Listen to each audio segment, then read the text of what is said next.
Hey everyone! Tonight we're drifting back to a world of dim torchlight, slow footsteps on marble floors, and rituals that somehow felt both sacred and suspiciously like elaborate fire safety duty. So go ahead and settle in, dim the lights, maybe take a deep breath if that's your thing. Tonight we're drifting into ancient Rome, a place where power was loud, religion was louder, and yet one of its most important priesthoods, one that supposedly held the fate of the entire city, was built around silence, stillness, and women who spent most of their life making sure a symbolic fire didn't go out. Because the Romans were dramatic like that. Let's start gently, the way the Vestals themselves began each morning. Quietly, purposefully, and with a creeping sense that one mistake could technically doom civilization. No pressure. The Vestal Virgins served the goddess Vesta, who you could think of as a divine personification of the home hearth. Warmth, stability, the smell of bread, maybe just starting to brown, and the kind of fire you poke idly when you're thinking about life. Except, because this was Rome, the stakes were ramped up to an almost comical degree. If Vesta's sacred flame ever went out, it wasn't just a bad day for the temple. People genuinely believed the city was no longer protected by the gods. Imagine being 6 years old and told, "Sweetheart, congratulations, you have been chosen to tend a flame. Also, if it goes out, the empire collapses." That's essentially the Vestal orientation packet. Now, the first thing to understand is that the Vestal Virgins were not just random young girls grabbed off the street. Despite how many ancient writers make it sound like that, they were chosen through a ceremony called captio, which sounds a bit like a legal kidnapping because, honestly, it sure was. A Pontifex Maximus, the chief priest of Rome, would appear, point at a child from a respected family, and declare she had been selected. Parents would protest, but only in the quiet, polite, extremely Roman way of protesting, which was to internally panic while nodding and pretending this was a tremendous honor, which, to be fair, it was just an honor that came with lifelong duties, severe restrictions, and occasional risk of being buried alive. Classical religion was very pick and choose your traumas. Once chosen, a Vesta would spend 30 years in service. The Romans cleverly divided this into 3 neat 10-year blocks: training, performing duties, and then teaching the next group of terrified preteens. One can only imagine the original learning curve. Okay, this is a sacred fire. Don't put it out. Don't trip near it. Don't sneeze near it. Don't breathe too enthusiastically near it. Honestly, just be careful. But the Vestals weren't simply fire babysitters. They enjoyed a status that put them almost level with the highest-ranking Roman men, while still, inconveniently, not being allowed to be men. They had front-row seats at games, could pardon condemned prisoners simply by touching them, and move through public spaces with kind of serene authority. If a criminal saw a Vestal and rushed to her for refuge, even the most no-nonsense magistrate had to pause and reconsider whether chasing him was worth angering the goddess Vesta. It's kind of like diplomatic immunity, except quieter, cleaner, and more religiously symbolic. And yet, for all the privilege, the job also demanded perfect moral performance. The Vestals were sworn to chastity for their entire 30-year term, because Vesta represented the purity of the hearth, a symbolic purity. Of course, Romans were extremely symbolic. They couldn't get enough symbolism. They practically lived on it like a spiritual diet. The punishment for breaking that vow was death, and not just any death. The Romans, in a rare moment of legal creativity combined with squeamishness, refused to execute a priestess directly. So instead, they buried the offending Vestal alive under the city's outskirts, leaving a small amount of food and water, not because they expected her to use it, but because they wanted to pretend that technically they hadn't killed her. If you're thinking this feels like a loophole someone should have closed, you are correct, but the Romans loved loopholes. They were the original power users of technicalities. Now, let's drift a little deeper here. Imagine, for a moment, life inside the House of the Vestals. It wasn't gloomy or oppressive the way Hollywood loves to portray ancient religious spaces.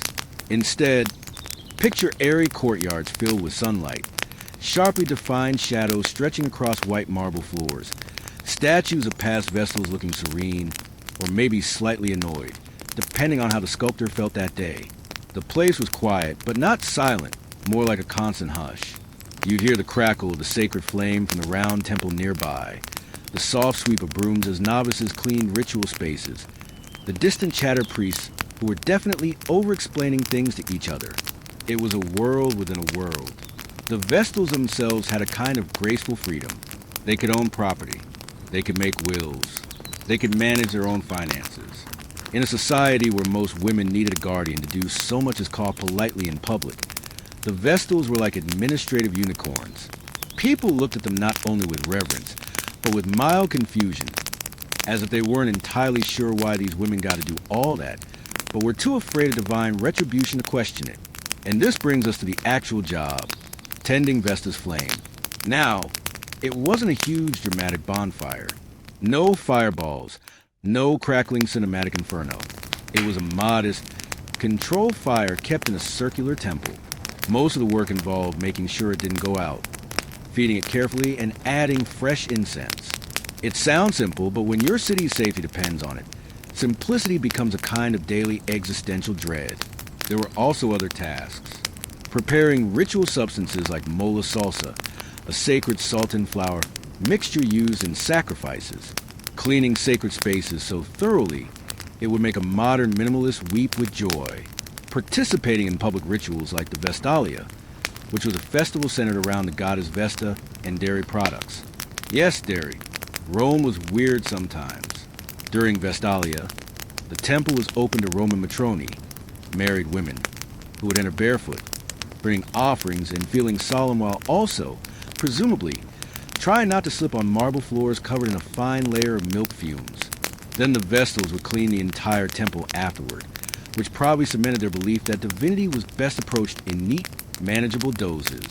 But amid all these routines, one thing remained constant: their vow. 30 years of chastity. It was meant to symbolize purity, focus, and dedication. But it also served a more political purpose. A Vestal free of husband or children was free from family alliances.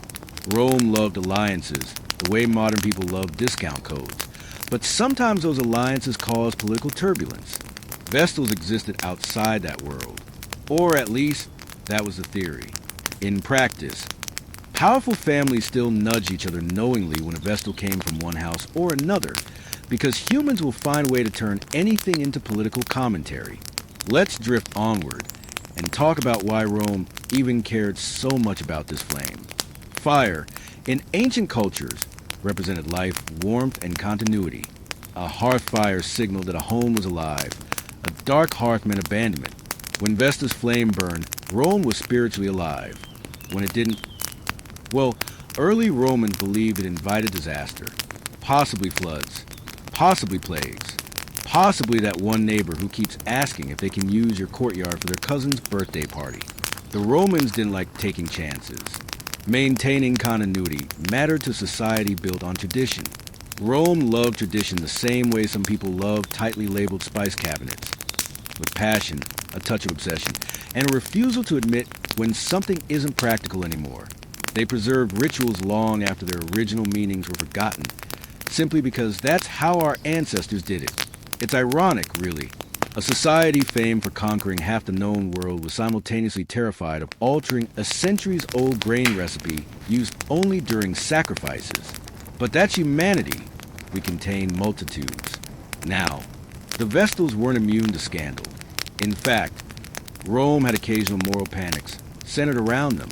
Every few decades, someone would accuse a Vestal of breaking her vow, and the entire city would spiral into collective anxiety. People would whisper in markets. Senators would glare at each other dramatically.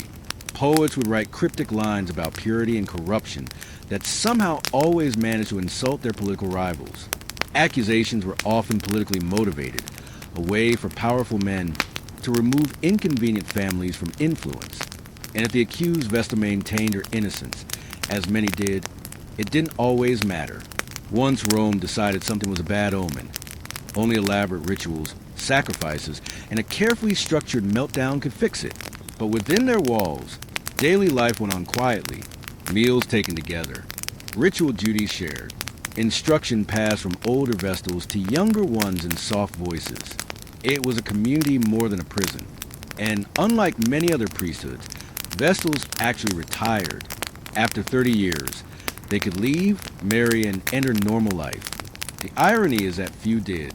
30 years of sacred calm apparently made the regular world seem noisy and exhausting. Also, and this is an awkward detail, Romans were very superstitious about marrying a former Vestal. What if she accidentally blesses the furniture? What if she brings divine judgment on my questionable business practices? It was all very dramatic and yet very Roman.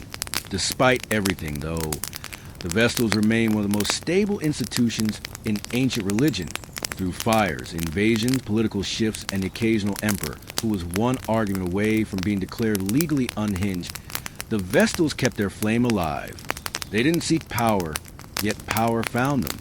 They didn't involve themselves in politics, yet politics whispered their names anyway. People loved them, feared them, envied them, and tried to emulate them, usually failing at least two of those. Before we finish part one, let's drift just a little longer into a picture of their world. Imagine stepping into the Forum on a cool, early morning. The Temple of Vesta stands calmly, smoke rising faintly from its roof. The house of the Vestal sits behind it, cloistered and peaceful. A senior Vestal, white veil over her hair, expression somewhere between serene and I've seen too much nonsense in one lifetime, walks slowly across the courtyard. People step aside respectfully. A magistrate lowers his eyes. A child stares in awe. And Rome goes on humming around them, never quite noticing how much depends on the steady hands of a few quiet women tending a simple flame. It's strange, isn't it, that the survival of such a noisy, unpredictable, contradiction-filled civilization could rest on silence, patience, and the soft glow of controlled fire. Strange, but also fitting. Rome was always a place of contradictions. Grand temples and tiny rituals, violent politics and gentle superstitions, marble monuments and fragile human fears. And at the center of it all, the Vestals watched over their flame. As we move into part two, we'll drift further into this world, into scandals, politics, odd rituals, and the stranger corners of Roman religious life. But for now, let's linger with quiet sense that sometimes the smallest duties, tending a fire, keeping a vow, walking calmly through a city always on the brink of something, can hold an entire world together. Before we drift onward, tell me in the comments, if you had been chosen as a Vestal at age 6, what would have worried you more, the sacred fire or the political drama swirling around it? Let's drift back into the quiet corridors of the House of the Vestals, where the marble always felt a little too cold, and the statues always looked like they knew more than they were allowed to say. The flame outside in the round temple still flickers steadily, because of course it does. The Vestals were good at their job, and also the entire city would panic if they weren't. So they tended it with a kind of devoted calm that modern people usually reserve for watering houseplants that they secretly resent. Now that we've settled into Rome's religious heart, it's time to slip deeper into the details. The rituals, the rules, the strange privileges, and the very human realities behind the serene white veils. Because while part 1 introduced you to who the Vestals were, part 2 gently lifts the veil, metaphorically of course. The real veil stayed firmly in place. To see what their world felt like from inside, let's start with one of Rome's most beloved hobbies, legislation. Romans could write laws about anything.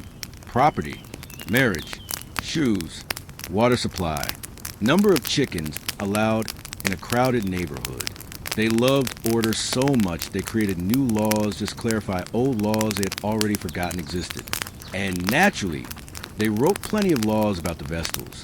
The Vestals existed in a legal bubble, a carefully constructed sphere where normal rules dissolved as neatly as incense in the temple air. For example, they were freed from the guardianship system that trapped most Roman women in a lifelong chaperoned existence. No father, no brother, no uncle with suspiciously strong opinions about dowries could oversee them. Instead, the Vestals answered only to the Pontifex Maximus, which sounds intimidating until you realize most pontifices were so busy managing festivals and argue about omens that micromanaging a group of extremely competent priestesses wasn't their top priority. In fact, Vestals often wielded more legal authority than even senators.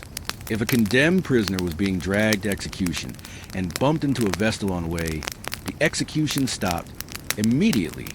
She didn't even need to say anything. Her presence alone was considered a divine sign of pardon.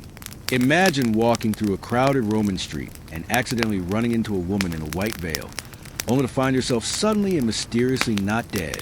Rome was chaotic like that. But the privileges came with expectations. Expectations that hovered quietly over every moment of their lives. Their clothing, for instance, was symbolic from top to bottom.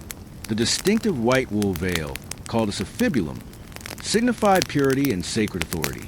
Their hairstyle, the Sani crines, mimicked the hair worn by brides on their wedding day. Except the Vestals weren't brides. They were eternal brides of Vesta, which sounds poetic until you realize it was a poetic way of saying legally unattached forever. Their duties went beyond the flame. They guarded sacred objects, including the Palladium, a statue of Athena the Roman believed had fallen from the heavens. Every ancient civilization had an object they claimed God personally yeeted from the sky, and Rome was no exception. The Palladium supposedly protected the city, and the Vestals protected it, which technically made them the city's ultimate insurance policy. Imagine the paperwork in modern times. Coverage includes fire, flood, theft, and divine wrath, premium adjusted annually. Another important duty involved preparing sacred substances, many of which were used in public rituals. Mola salsa, the saltflower mixture, played a role in nearly every sacrifice.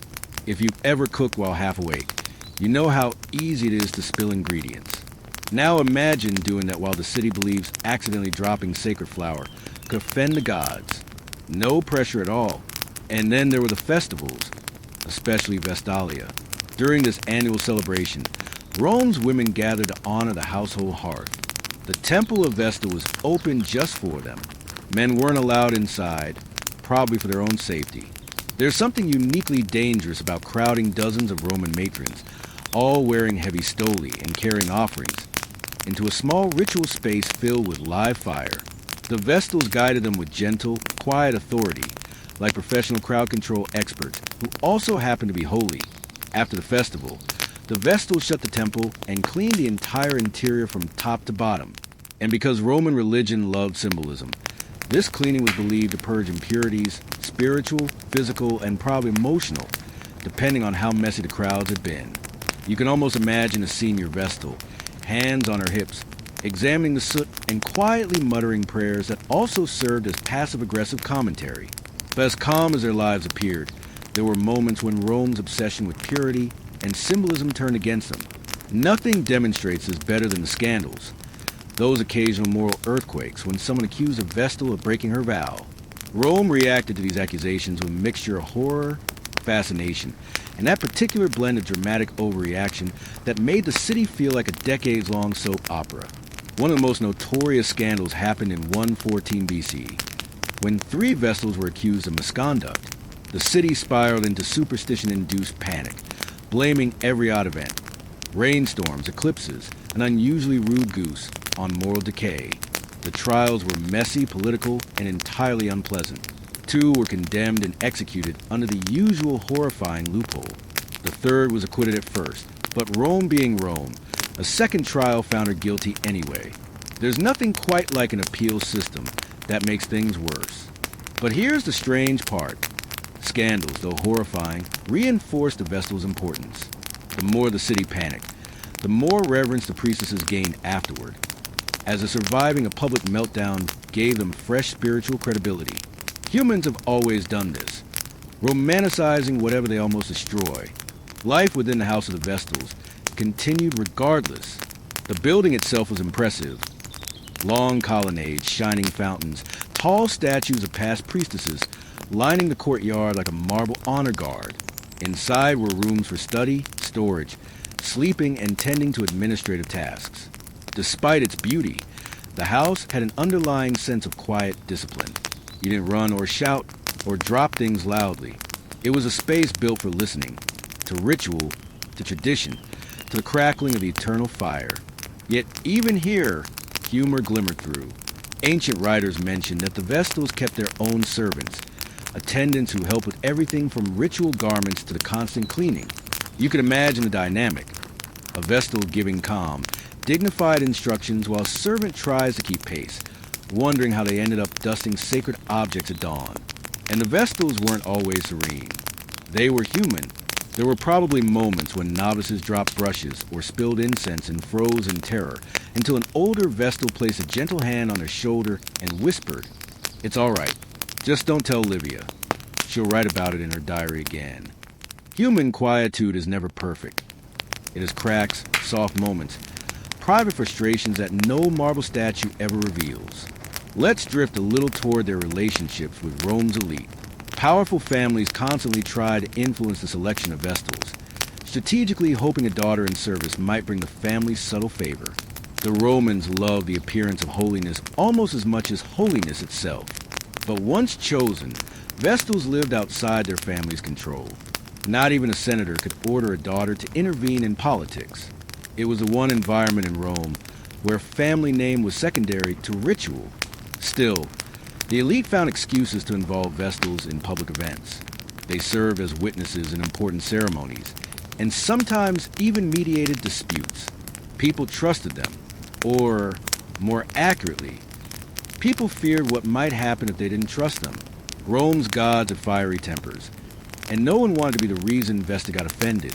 So if a Vestal said a ritual was performed correctly, everyone nodded and agreed, even if they had no idea what she was talking about. Now, while their vow of chastity is often the first thing modern people think about, it's important to understand it in Rome's own context. The Romans didn't value chastity for moral reasons in the modern sense. They valued ritual purity, symbolic integrity, and cosmic order. Chastity was just the easiest way to guarantee all three. Plus, the idea of a sacred flame tended by untouched hands appealed to their sense of drama. And if there's one thing Rome never lacked, it was drama. Although the Vestals could retire and marry after their 30 years, many didn't. Some were simply too old to be considered desirable by men who wanted young wives capable of producing heirs. Others had lived most of their lives in sacred quiet and found the world beyond the walls too chaotic. Imagine spending 3 decades in serene sanctuary and suddenly being expected to host dinner parties with senators arguing loudly about taxes. Retirement probably felt like returning from a silent retreat straight into a bustling market. But those who did marry often received enormous dowries from the state, so large that even noblemen raised their eyebrows. It was Rome's way of saying, "Thank you for 30 years of service. Here is enough money to mildly confuse your future husband." And according to ancient gossip, because gossip never dies, former Vestals were considered extremely lucky brides. Supernatural protection, household blessings, and the faint implication that if the family made poor decisions, the gods might personally intervene. A tempting package, if slightly nerve-wracking. As we drift deeper into their story, let's consider the quiet, psychological side of their lives. A young Vestal, 6, maybe 7 years old, would leave her family and step into a world ruled by ritual, symbolism, and expectations. She would learn to walk gracefully, speak softly, and perform duties with precision. She'd see older Vestals as both mentors and gentle enforcers of tradition. There must have been moments of homesickness, fear, or confusion, soothed only by routine. Humans adapt, especially children, but the adaptation leaves marks unseen in official records. Some scholars imagine the Vestals as cold, ethereal beings, but that's unfair. They were people raised in ritual. They laughed quietly, formed friendships, and whispered secrets in the corridors at night. They comforted each other during illness, supported each other during crises, and stood together when the city looked to them for reassurance. Their world was restrictive, but it wasn't loveless. Let's drift now into the broader religious landscape around them. Rome was filled with priesthoods, flamens, augurs, pontifices, haruspices examining animal livers with unnerving enthusiasm. Ritual was everywhere, but the Vestals, with their flame and their vow, occupied a unique space, the guardians of the city's spiritual heartbeat. Their fire wasn't just symbolic. It was the center of Roman identity. It connected past, present, and future. It linked Rome's mythical origins to its sprawling empire. And perhaps that's the real reason the Vestals endured for so long. They weren't political weapons, though politics often tried to use them. They weren't moral judges, though the city watched them as if they were. They were continuity. In a world of shifting alliances, sudden wars, unpredictable emperors, and daily uncertainty, their flame was steady. Their presence was steady. Their rituals were steady. Quiet things often carry the greatest weight. As part 2 comes to a close, let's stay here a moment longer, standing in the courtyard as the sun sets. The sacred flame glows softly through the temple doorway. A novice sweeps the walkway in slow, practiced strokes. An older Vestal adjusts her veil. Somewhere in the distance, a merchant haggles too loudly. A legionary laughs. A senator complains about grain prices. But here, everything is calm, ordered, timeless. Before we drift onward, tell me in the comments, what part of Vestal life seems hardest? The rituals, the restrictions, or the burden of knowing the entire city depends on your work. Let's drift back into Rome's sacred center, where the sun is lowered just enough to cast long, soft shadows across the forum. The house of the Vestal sits quietly in the dusk, its marble columns warming from the last light of day before surrendering to the cool Roman night. Inside, the priestesses go about their routines with a kind of unhurried, practiced grace that comes only from years of repetition. It's the same rhythm, day after day, year after year, steady, predictable, and somehow soothing, even to us across 2,000 years. We ended part 2 thinking about the complexity of Vestal life. The rituals, the symbolism, the strange mixture of freedom and restriction. It's only fair now to drift deeper into the daily experience of those rituals, those small sacred gestures that anchored their world. Because while history tends to lean on dramatic moments, scandals, trials, legends, the greater truth is that the Vestal's power came from repetition, not spectacle. Imagine early morning in their sanctuary. The air is cool. The city outside is already alive with donkeys clattering along uneven stones and shopkeepers sweeping dust into the street. But in the house of the Vestals, there's silence. A novice rises before the others, rubbing sleep from her eyes with the mild annoyance of someone too young to fully appreciate responsibility. She gathers the tools she needs. A bronze poker, a bucket of carefully chosen sticks, and the soft, white will required for certain parts of ritual. She walks toward the temple. Inside, the flame still burns. It usually does. But even the most sacred fire occasionally sulks and needs encouragement, much like a toddler or an emperor. The novice kneels, checks the ashes, adds fuel, and whispers a prayer. There's no rush. Fire doesn't respond well to impatience, and neither do gods in Roman stories. When the flame grows steady and bright again, she sits back, breathes, and enjoys the warm glow that feels not just holy but comforting. Human beings have always been soothed by firelight. Her older sisters join soon after. They prepare the temple's interior, sweeping the floor, arranging ritual objects, checking the stored grain, and preparing the mola salsa mixture for upcoming ceremonies. They talk a little softly. Perhaps one comments on the weather. Another mentions a dream she had.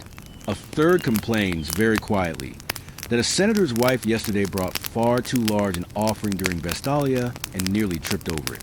Even ancient priestesses had small annoyances. Through all of it, one theme repeats: calm consistency. The Vestals weren't trying to impress anyone. Their work wasn't meant to be dramatic. It was faithful, rhythmic, almost meditative. And maybe that's what the Romans found comforting. In a city where political alliances lasted 5 minutes and military campaigns changed every season, the Vestals offered something rare, a reliable ritual heartbeat that never faltered. Let's drift to one of their lesser-known responsibilities: keeping wills. Yes, in a charming twist of Roman practicality, the Vestals were the official guardians of important legal documents.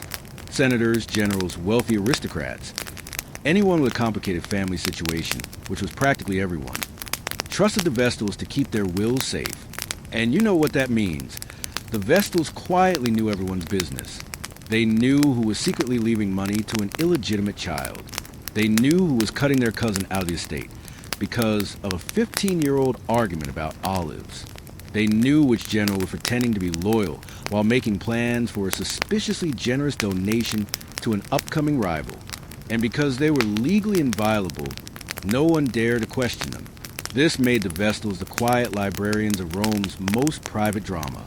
It's hard not to imagine a senior Vestal sliding wool into storage with a soft sigh, thinking, "Oh, Marcus, you really shouldn't have done that," before walking calmly back to her duties. Their role in storing treaties and state documents elevated them even further. They weren't simply priestesses, they were Rome's secret keepers. And the city trusted them because they had no reason to betray that trust. No sons to promote, no husbands to influence, no political career of their own. Just that 30-year vow and a schedule full of ritual obligations. Another sacred task they handled was preparing substances used in purification rites. The preparation of mollusk salsa, for instance, wasn't glamorous. It involved grinding grain, mixing salt, and singing hymns at a pace so slow you could fall asleep halfway through the second verse. But it was crucial. Without the mixture, sacrifices couldn't proceed. Imagine being Rome's most important religious figure and spending your morning making what was essentially sacred seasoning. It's strangely endearing, and it shows that the greatness of Rome rested not only on generals and senators, but also on women who quietly mixed flour while muttering prayers. Let's drift into the social side of things for a moment. Despite their serene image, the Vestals had a complicated relationship with the public. Ordinary Romans revered them. They believed the priestesses were walking blessings, that simply seeing one on the street brought luck. But people also observed them for signs and omens. If a Vestal stumbled, citizens whispered in fear. If one sneezed during procession, someone somewhere declared a warning from the gods. It must have been exhausting being a living symbol. This constant scrutiny probably made the house of the Vestals feel like a refuge. Inside those walls, the priestesses could relax a little, laugh a little, or at least breathe without a crowd interpreting it as a mystical portent of doom. The courtyard allowed them fresh air without the public gaze. Their gardens offered rare pockets of greenery in a city otherwise famous for dust, noise, and the occasional chicken wandering into a government building. One thing we rarely discuss is the emotional landscape of their lives. A Vestal entered service so young that her earliest memories blurred between family life and temple life. She became a miniature adult long before most Roman children did. The constant presence of older Vestals shaped her identity. They were her teachers, protectors, and role models. And like any group of women living together long term, they probably developed their own dynamics. Friendships, rivalries, alliances, inside jokes whisper behind veils. You can almost imagine a senior Vestal giving a novice a pointed look after a small mistake. The kind of look that says, "We don't drop ritual ladles here," while another hides a soft smile behind her hand. These small, everyday interactions rarely survive in ancient texts, but they're almost unavoidable when real people live together. Now, since the Vestals are often romanticized as near mythical beings, let's drift toward their vulnerabilities. Even though they had enormous privileges, they were still women in a deeply patriarchal society. Their power was sacred, not personal. Their freedoms were conditional. Their safety depended on obedience to religious expectations set by men. Rome admired them, but also feared them. And fear can twist admiration into suspicion surprisingly quickly. This tension became painfully clear during political upheavals. During times of civil war, famine, or plague, the Vestals often found themselves at the center of Rome's collective anxiety. People looked to them for signs that the gods were still attentive, still listening, still calm. And if anything seemed amiss, anything at all, rumors spread fast. The same priestesses who were honored at banquets were whispered about in dark corners. Suspicion, once planted, grew with remarkable speed. Take the famous case of Emilia, a Vestal from the late Republic. She was accused after the sacred flame briefly went out. Now, the flame went out occasionally. Fires do that. But Romans were never calm about such things. Emilia faced interrogation, and even though she insisted she had been tending the flame diligently, the rumors didn't stop. Ultimately, she was acquitted, but it shows how fragile their position could be. The city trusted them entirely, until the moment it didn't. Yet in most cases, Vestals lived stable, respected, peaceful lives. They walked through the forum with lictors, their ceremonial escorts clearing the way. They could travel freely, speak freely, and even drive in chariots, something otherwise reserved for the highest officials and victorious generals. This created a surreal situation where a woman could run someone over in the street and the law wouldn't punish her. Rome loved symbolism, but it also loved loopholes. Their funerals were monumental events. A Vestal who died in service was mourned with gravity normally reserved for statesmen. She was buried within the city walls, an honor almost no one else received. Rome believed her spirit protected the city even after death, and in a poetic way, she did. The memory of her service became another thread in Rome's collective identity. Let's drift outward now from the House of the Vestals to the broader religious landscape. Roman religion wasn't centralized or dogmatic. It was a web, a vast interconnected tangle of rituals, deities, festivals, auguries, sacrifices, and deeply held superstitions. Every river had a spirit. Every grove had a protector. Every household had a collection of minor gods who cared primarily about whether you maintained the kitchen properly. In such a world, the Vestals served as a steady anchor. They didn't predict the future. They didn't fight demons. They didn't bargain with Jupiter. They simply kept the flame alive and performed rituals with meticulous care. That quiet reliability was rare in a world where people constantly feared divine displeasure because they accidentally used the wrong wooden spoon. This stability made them influential in politics, not because they made political choices, but because politicians wanted to associate themselves with calm divine favor. A senator might casually mention in a speech that a Vestal smiled at him earlier that week, implying he was on good terms with the universe. Roman political propaganda was subtle only in the sense that most of it was loud, dramatic, and spiritually questionable. The emperors, too, treated the Vestals with reverence. Augustus expanded their privileges, increased their stipends, and reinforced their authority, knowing that the symbolism of purity and stability supported his image of moral restoration. Later emperors followed his example, some more respectfully than others. Domitian, for instance, famously held trial for Vestals accused of breaking their vows. He handled the situation with all the grace of a man who believed he was both judge and god, which made the entire affair unpleasant for everyone. Despite these occasional dramatic episodes, the Vestals remain one of Rome's most enduring institutions. They survived kings, republicans, dictators, emperors, invasions, and centuries of change.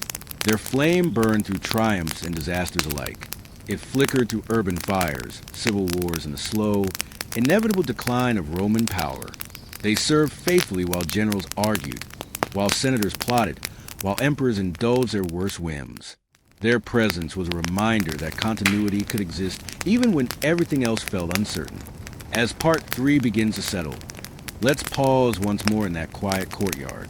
The evening breeze rustles the olive trees. A few Vestals sit together on a stone bench, discussing the next day's duties. One braids her hair. Another adjusts her veil. A third watches the flame in the distance through the open doorway. It's peaceful here. Peace built over centuries. Peace earned through discipline, devotion, and quiet endurance. Before we drift into Part 4, here's a soft question for you to consider in the comments. If you had lived in ancient Rome, do you think the calm duty of the Vestals would have appealed to you? Or would the restrictions have felt too heavy? Hey, everyone.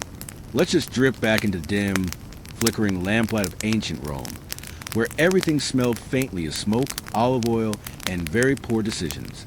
If you've been listening from the beginning, you'll remember that we were floating to the lives, duties, and inconveniences of the Vestal Virgins, Rome's most sacred, most supervised, and possibly most sleep-deprived priestesses. But the night is long and Roman history is even longer, so let's gently sink further into the story. Try not to worry about the world outside your blanket. It'll be there tomorrow, unlike most people who ever lived in Rome.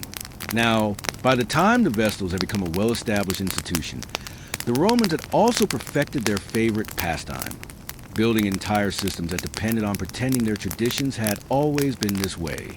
They loved consistency the same way a cat loves knocking something off a shelf, deeply, irrationally, and usually at someone else's expense.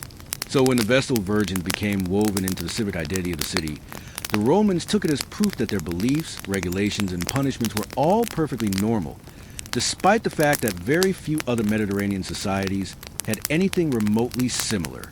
But let's drift for a moment into their daily routines, which were as mundane as they were mythologized.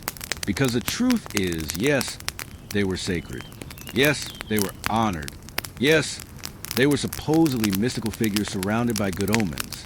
But they were also teenagers trying to keep a fire from going out while mostly sobbing internally and getting lectured by elderly priests who probably smelled like old scrolls and self-importance. Throughout the day, a Vestal might sweep the shrine's floors in slow, deliberate strokes, chanting under her breath, trying to keep the ash from staining her white robes. She'd clean the sacred vessels again, as if the gods ran frequent dust inspections. She'd fetch water from a special spring, because apparently Roman religion demanded a lot of hydration logistics. And, of course, she'd tend the eternal flame. Her main task, her holy burden, the thing she probably saw in her dreams and nightmares like an ancient Roman screensaver she could never switch off.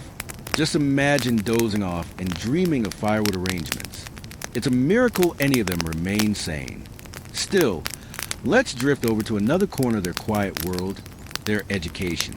And yes, when the Romans said education, what they really meant was instruction in the things older men find comforting. The Vestals learned the proper prayers, including the one so secret that only they and the Pontifex Maximus knew them. They learned ritual procedures down to the angle of their hand movements.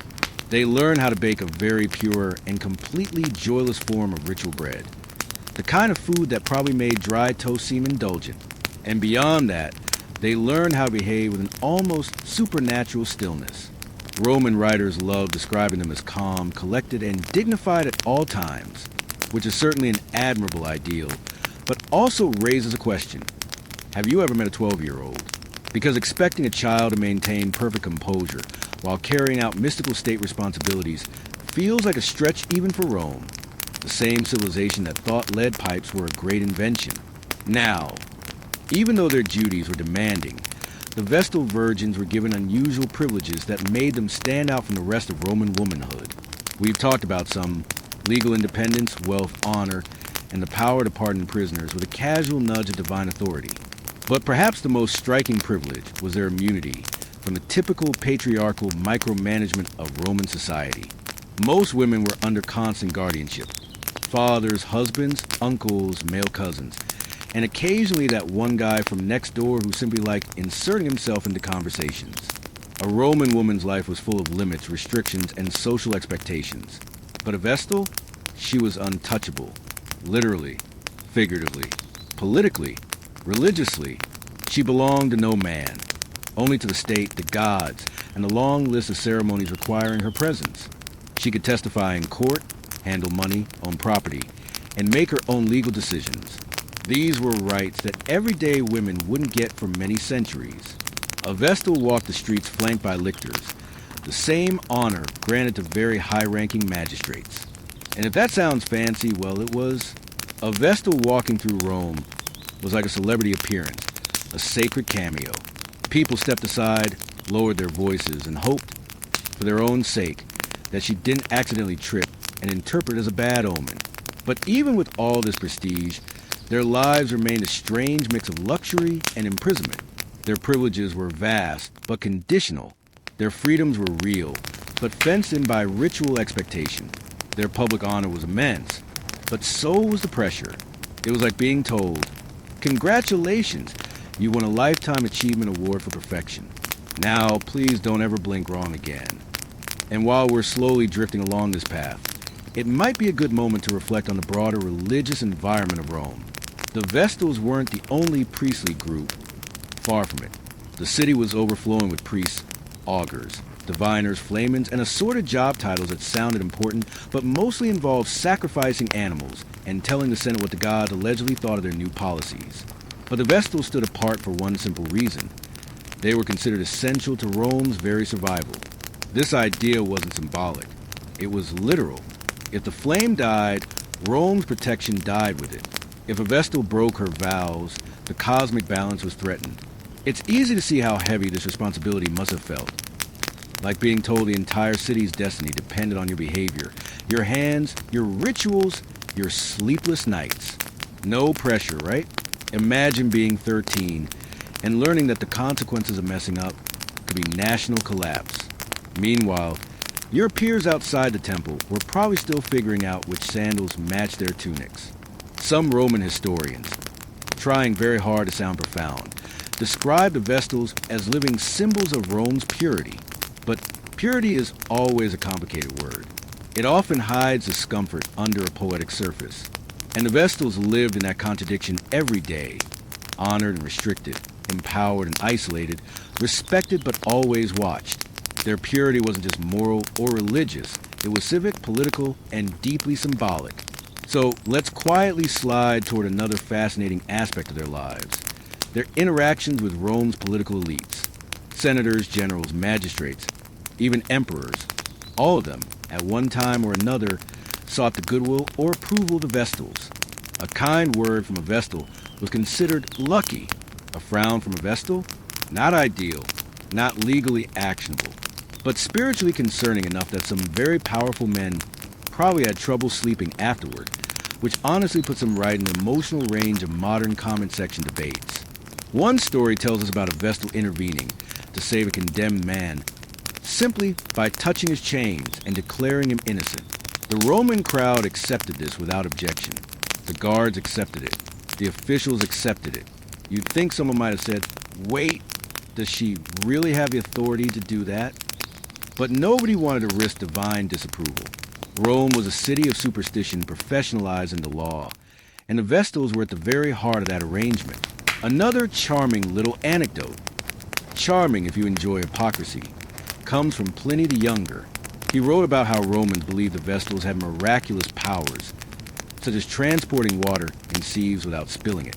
Whether this actually happened or was just another example of ancient exaggeration is up for debate, but considering what we know about Roman storytelling, it was probably the ancient equivalent of saying, "My cousin's friend swears he saw it, bro." Nevertheless, the myth persisted because people wanted to believe the Vestals were not only holy, but supernaturally competent. Now, let's drift gently into something a bit more grounded, their food and living conditions. The house of the Vestals wasn't some bleak stone bunker. It was genuinely lovely. Spacious rooms, elegant courtyard with fountains, shaded porticos, marble floors that were probably cold on bare feet, but aesthetically soothing. They had slaves and servants to help with domestic work. They had private bedrooms, which was rare for women in Rome. They had high-quality meals, though still prepared according to ritual purity guidelines, meaning no one was slipping them honey cakes just for fun. They even had time off, yes, genuinely. The Vestals weren't chained to the altar every waking minute. They could attend public events, plays, ceremonies, and even occasional banquets. Of course, every outing was a performance of dignity. Even at public festivals, they were expected to radiate serenity, not enthusiasm. So while other Romans were drinking slightly suspicious wine and dancing around bonfires, Vestals were quietly existing in the background like serene wallpaper. And yet, the serenity was probably more exhausting than any physical labor. Imagine being expected to maintain that level of composure, while the city around you was constantly erupting in political scandals, street fights, and increasingly questionable public art choices, involving gods and dramatic poses. Rome was a noisy, messy, lively city. The Vestals were living embodiments of calm. It's the kind of contrast that would make any modern therapist sigh deeply and reach for a notebook. But let's take a moment to consider one more thing, the transition out of Vestal service. Because at age 30, after completing their 30-year term, the Vestals were free, entirely free. They could leave the temple. They could marry. They could own estates. They could do whatever they wished. And yet, most didn't marry. Ancient writers explained this in various poetic ways, that the Vestals had become too accustomed to holiness, or that men feared marrying someone so connected to the gods, or that the priestesses themselves didn't want a hassle of Roman domestic life. But if you think about it practically, they'd spent 3 decades in an environment where silence, order, and personal independence were the norm, leaving that for the chaos of a Roman household. Well, that sounds like swapping a peaceful library for a tavern brawl. I'd avoid it too. And now, before we drift away from part 4, let's gently place one more sleepy question in your mind. If you were a young Roman and someone offered you a lifetime of honor, independence, wealth, and constant supervision, fire maintenance, and the threat of ritual execution, would you take the job? Let me know in the comments, if you're still awake enough to type. Now, let's settle a bit deeper into the quiet nighttime air as we drift toward part 5 soon. where Rome's sacred oddities grow even stranger. Let's ease ourselves back into the soft lamplight of ancient Rome, settling once more into that gentle, unhurried drift through time. By now, we've wandered through the duties, privileges, anxieties, and odd rituals wrapped around the Vestal Virgins, and the city that depended on them like a nervous parent watching the stove. But Rome is nothing if not abundant. Abundant in rituals, abundant in superstitions, and especially abundant in strange stories involving sacred people making questionable decisions. So let's breathe slowly, let the modern day fall away, and sink deeper into the quiet hum of Roman religion as night continues around us. We left off thinking about what it must have felt like for a Vestal to leave the temple after 30 years of service. A lifetime in structured silence, returning suddenly to a world full of crying infants, bickering relatives, barking dogs, and the general chaos that the Romans called civic life. But tonight, let's drift a little wider and a little beyond the walls of the House of the Vestals to explore how this priesthood fit into Rome's broader cultural ecosystem, an ecosystem overflowing with gods, rituals, and political manipulation disguised as divine will. Because here's something to keep in mind. The Romans didn't have religion. They had religions, layers of old Italic beliefs, Etruscan influences, imported Greek myths, and mysterious cults that drifted in from the east like cultural pollen. And instead of saying, wow, this is confusing, maybe we should simplify, the Romans said, perfect, let's add more. Rome loved bureaucracy and mythology with equal passion, which means their religious system often looked like a filing cabinet that had been knocked over, with everyone insisting the mess was intentional. The Vestals occupied a strange place in this tangled landscape. They weren't priests of a specific god. Exactly. They were guardians of Rome's identity. Their rituals were more civic than spiritual, more symbolic than theological, and that meant they existed in a political space whether they wanted to or not. Politicians watched them. Generals consulted them. The public adored and feared them. Superstition wrapped around them like an invisible cloak, one they were never allowed to take off. Not even in their sleep, if they managed to sleep at all. This mix of superstition and politics meant that the Vestals became lightning rods for public anxiety. If something went wrong, a crop failure, a famine, a military defeat, people quietly or loudly wondered whether the Vestals had made some mistake behind the scenes. It was a little unfair, like blaming your city's weather on the librarian. But Roman religion was essentially a giant emotional support system built around the fear of cosmic misalignment. So someone had to be at fault, and the Vestals, with all their symbolism, were often the unfortunate suspects. One famous occasion this happened during the Second Punic War, the one where Hannibal famously crossed the Alps with war elephants, some of which allegedly made it through alive. Though probably very confused, Rome panicked, and when Rome panicked, it looked around for someone to blame. Naturally, it landed on the Vestals. Several priestesses were accused of breaking their vows, which the Romans took as a sign that the gods were angry. It didn't occur to them that maybe Hannibal was just exceptionally good at his job. No, something sacred must have gone wrong. The punishment that followed was grim, and we won't describe it in detail here. This is a sleepy video, after all, but it was enough to make every future Vestal stare at the hearth flame like their lives depended on it, because they did. But let's drift away from war and fear for a moment, and drift instead towards something softer, something often overlooked. The quiet sisterhood within the House of the Vestals. For 30 years, these women lived together, not exactly as friends, not exactly as co-workers, but as something in between. They shared duties, meals, rituals, celebrations, and disappointments. They learned the same prayers, wore the same robes, and endured the same expectations. And even though Roman writers never bothered to describe their emotional lives, because men writing history rarely considered women's feelings relevant, you can imagine that bonds formed there in the shadowed stone corridors and sunlit courtyards. A kind of gentle companionship, born not from similarity but from shared experience. Imagine a young novice struggling to memorize a ritual phrase, and an older Vestal guiding her through it. Imagine evenings spent weaving or grinding grain while discussing whatever scraps of news drifted in from outside the temple walls. Imagine moments of laughter, quiet, controlled laughter, of course, when someone fumbled a ritual practice or mispronounced a sacred word. The Romans may have mythologized these women into serene marble statues, But real people lived in the house of the Vestals.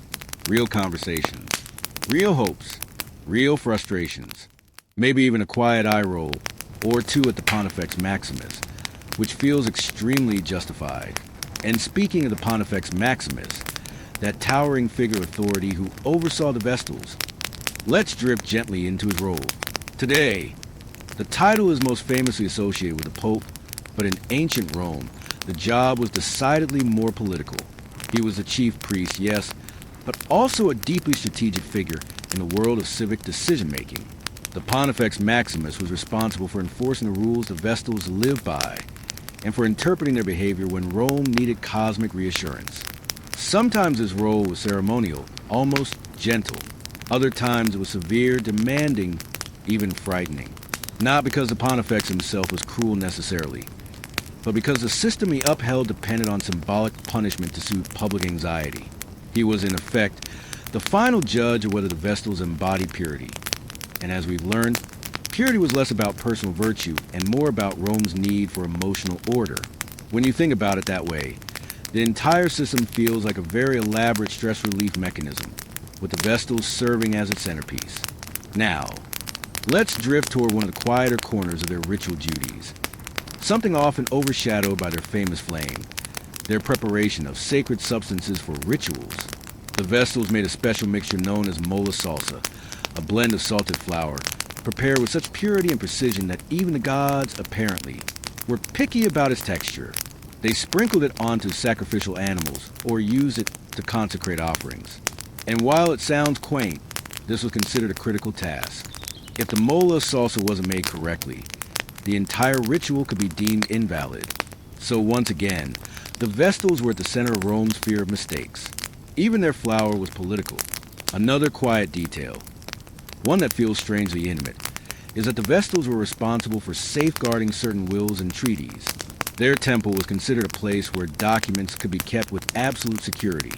So, imagine these women, known for their rituals and purity, also serving as the empire's secretaries and archivists. They protected treaties with foreign powers, wills of leading statesmen, and records that could shift political outcomes. Their temple wasn't just sacred. It was Rome's fireproof safe box. And this brings us to another soft but interesting point. The Vestals, with all their symbolic purity, became a kind of moral reference point. People looked to them when evaluating the character of Rome. If the Vestals were calm, Rome felt safe. If they appeared distressed or if bad omens happened near their temple, Rome panicked. We see this in historical accounts. A Vestal stumbling in public could send ripples of anxiety through the city. A slight tremor in the temple floor could inspire rumors of divine displeasure. And if the sacred flame flickered too low, well, entire households probably started sacrificing chickens just to be sure. Life in Rome was never calm. But the Vestals, or the public's idea of them, were supposed to be. They were continuity in a world full of sudden change, predictability in a city that felt the urge to conquer neighbors every few months. Perhaps that's why the Romans clung to them. They offered a sense of stability, an anchor for collective emotion. Now, drifting just a little further, let's look at what other ancient cultures thought of Rome's Vestals. Outsiders found them fascinating. The Greeks, for instance, thought the idea of young women guarding perpetual flame sounded both charming and terribly impractical. Greek priestesses weren't held to long-term vows the way Roman ones were. To them, 30 years of ritual purity probably sounded like an overly ambitious New Year's resolution. But they respected the role because Rome respected it deeply. The Egyptians were similarly intrigued. Their priestesses served gods, temples, and palaces, but never with the rigid structure Rome imposed. And across the Mediterranean, travelers wrote about the Vestals with a sense of quiet astonishment. Even if they didn't understand Rome's obsession with divine housekeeping, they recognized the power and uniqueness of these women. And yet, for all this admiration and curiosity, the Vestals remained singular. No other society built anything quite like them. No other city tied its entire cosmic fate to the virtue of 6 women tending a flame.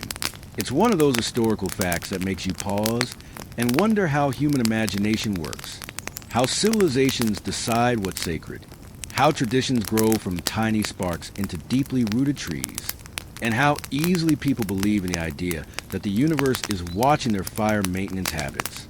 Let's shift our gaze now, still gently, to the later Republic and early Empire, when the figure of the Vestal Virgin became entangled with political propaganda. Emperors loved using religious symbolism to justify their rule, because nothing says, "I'm trustworthy," like implying divine endorsement. Augustus, for example, leaned heavily on the imagery of purity and tradition. The Vestals played a subtle role in his storytelling. Their approval, or even their presence, at ceremony sent a reassuring message. The gods approve. Everything is stable. Rome is safe under new leadership. Even if that leadership involved rewriting centuries of republican government. At times, emperors would appear in public alongside the Vestals, walking between them like someone trying to borrow their serenity. It worked surprisingly well. The people believed the presence of Vestals meant good fortune, so emperors made sure to stand near them whenever possible, especially if political scandals were swirling in the air, which, in Rome, was often. Let's linger for a moment on one particularly telling story. The Emperor Domitian, known for being slightly paranoid, and by slightly, I mean he turned suspicion practically into a hobby, accused several Vestals of violating their vows. Most historians believe the charges were politically motivated, the kind of thing you do when you're trying to distract from your own instability. It's a sad example of how the Vestals could become tools in the hands of rulers who use fear like seasoning, sprinkling it over everything to add flavor to their authority. But history is full of such shadows, and the Vestals, despite their sacred status, didn't escape the reach of politics. They were symbols, after all, and powerful symbols are always vulnerable to manipulation. As we slow down Part 5, drifting to a close, let's rest on a softer reflection. The Vestals lived at the intersection of fear and reverence, tradition and change, power and isolation. Their world was carved out of ritual stone and warmed by firelight, and whether they wanted it or not, they became the quiet heartbeat of a civilization that often struggled to understand itself. If you were living in Rome, do you think you would have trusted your city's fate to a small, flickering flame, or to the women who guarded it? Tell me in the comments if your eyes are still open, if you're still with me, stretched out comfortably, letting the softness of the world dim into quiet. Then we're now entering one of my favorite stretches of ancient history, the quiet years that decide everything. The years where nothing seems to happen, and yet everything changes. In Part 5, we wander to the shifting landscape of the early empire. Emperors rose, egos imploded, and we watch the Roman world become something larger and stranger than the humble mud hut village that legend says Romulus once walled off with a plow. Now, in Part 6, we're going to sink deeper into another layer of Rome's life, the one most documentaries skip, because it isn't flashy. It doesn't have Julius Caesar dramatically clutching his toga, or emperors doing interpretive dance on the palace roof to confuse their guards. It has something quieter, heavier, and far more decisive. The way Roman ordinary life shaped the extraordinary empire. The way laws, rituals, slow generational shifts, and institutional memory built something that lasted centuries longer than the people inside it ever expected. We're going to drift through Rome the way a priestess or a scholar might, watching patterns, noting small changes, letting the decades roll like gentle waves. Because sometimes the most empire-shaping revolutions happen without anyone raising a sword. So settle in, breathe slowly, and let's return to Rome. The empire learns to be an empire by the time the 1st century AD really settled into itself. Rome had already done something almost no ancient society had ever managed successfully. It survived its own success. Think about it. Most ancient states expanded so quickly that their administrative brains melted. The Assyrians conquered half the Near East, and then realized they had no idea how to supply grain to people who lived 3 mountain ranges away. Alexander took nearly the whole world and then died, quickly discovering that you cannot, in fact, run an empire by charisma alone. But Rome, that stubborn, bureaucratic, deeply self-satisfied creature, discovered a simple truth. The empire doesn't need a genius to expand. It needs accountants to maintain. So throughout the early empire, you start to see something fascinating.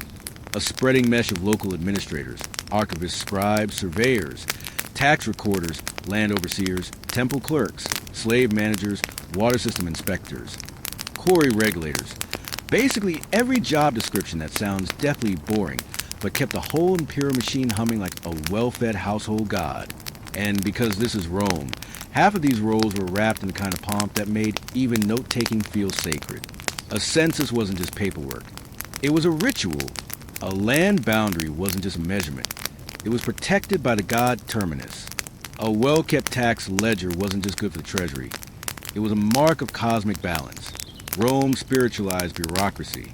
And honestly, that might be one of the reasons it lasted so absurdly long. The people who held it all together. Let's drift through the streets of a quiet Roman provincial town. Say, Lugdunum in Gaul or Ephesus in Asia Minor. Not a military frontier, not a glamorous capital. Just a city doing the steady work of staying alive. Here, you see the real engine of empire. The middle tier, the people who weren't emperors or senators or grand generals. They were the ones who served as 1. Local magistrates. These were usually wealthy, but not empire-shaking, families. Men who sponsored public fountains, paid for new market stalls, occasionally funded gladiatorial games, so the locals would stop muttering about tax increases. They were the backbone of stability. 2. Provincial priests and priestesses. These weren't like the dramatic Vestals of Rome. They were often older, respected townspeople rotated into service. They kept local cults running smoothly, and you better believe they recorded everything. Grain offerings, processions, repairs to temple roofs. Rome loved documentation more than life itself. 3. The scribes, the true unsung heroes. And I mean the sort of heroes who probably never asked to be heroic in the first place. They wrote down everything. If a pig sneezed during a ritual, there was a man recording it. Rome was, in every respect, a civilization built by people who looked at chaos, sighed deeply, and created a filing system. These small-town rhythms, grain shipments, tax assessments, temple festivals, local elections, shaped the empire far more than any royal scandal. And in these rhythms, you see the same thing over and over. Rome didn't impose itself on its provinces. It absorbed them. Greek philosophy became Roman. Egyptian gods became Roman. Gallic practices became Roman. Syrian cults became Roman.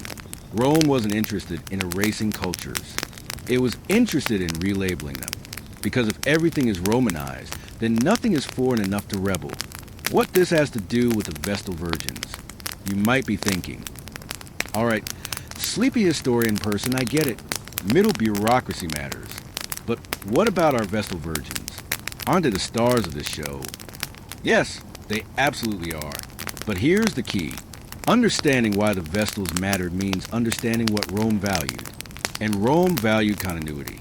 The Vestals weren't powerful because they performed magic. They were powerful because they were considered the living embodiment of Rome's stability. They were walking guarantees that the empire would keep running. The grain would keep arriving, the crops would grow, and the city would not fall into cosmic disfavor. But here's the real secret. Their rituals only work symbolically if the rest of Rome's administrative system actually worked practically. Picture like a sacred bureaucratic duet. The Vestals tended the flame. The bureaucrats kept the supplies flowing, so the flame didn't go out. And Rome? Rome depended on both. The rituals created meaning. The administrators created function. Together, they created longevity. So in part 6, you're watching the empire's heart. Not in the Palatine Palace, not in the Senate, not even in the Fora, but in the man tallying grain inventories, the woman managing household accounts, the priest tracking festival cycles, the land surveyor marking boundaries after spring floods, the tax clerk calculating how much a vineyard actually owes, all of them keeping Rome upright, so that sacred institutions like the Vestals didn't flicker in an unstable world. The uneasy calm. But of course, this is Rome, where stability is never guaranteed. Every decade or so, something happened that reminded the entire empire how fragile peace could be. Sometimes it was a fire, a big one. Rome burned so often it became a macabre joke. The gods must have dropped the torch again, someone probably said, while sprinting through smoke clutching sacred scrolls. Sometimes it was famine. Not because Rome can grow food, but because a single grain fleet wrecked in a storm could starve 1 million people. Sometimes it was political tension, a slightly too ambitious governor, a slightly too incompetent emperor, a slightly too popular general. And when these things happened, ordinary Romans looked to the symbols for reassurance. The temples, the rituals, the auguries, the sacred flame, and especially the Vestals. Because if the Vestals were calm, then the world, theoretically, still held together. Even emperors bowed to them, because the people trusted the Vestals more than the throne. Which, if we're being honest, says a lot about how emperors behaved inside a Roman household. To understand continuity even better, let's step into something even more intimate, the Roman domus, or upper-class household, not the palace of an emperor, just the comfortable home of a well-off Roman family. Here's where daily rituals shaped identity more reliably than politics ever did. Every morning, the family gathered at the household shrine, the Lararium, to greet their protective spirits, the Lauras, ancestral guardians, the Penates, keepers of the pantry, and sometimes the genius, the spirit of the household head. What they did there was simple: sprinkle wine, burn incense, offer a small cake, say a few words. But simplicity doesn't mean insignificance. These rituals instilled a deep feeling that life was stable because the gods were engaged. A stable home meant a stable society. A stable society meant a stable empire. Rome ran on this psychological glue far more than any legionary cohort. And this, too, tied back to the Vestals, because a flame they tended was a flame of every Roman household, magnified, honored, institutionalized. The household flame cooked meals. The Vestal flame preserved civilization. Same symbol, different scale. The machinery of belief. At this point, Rome had become a kind of cultural tapestry woven from countless little rituals. The neighbor lighting a lamp at twilight. The baker praying over his kneading trough. The farmer touching his forehead before harnessing his oxen. The soldier saluting the camp standards. The merchant leaving coins at a roadside shrine. The mother tying protective amulets into her child's clothing. The magistrate sacrificing a piglet before opening a new public office. The city celebrating its annual festival of founding. All of this, every gesture, reinforced one idea. Rome is stable because Rome honors stability. And the Vestals were the highest symbol of that stability.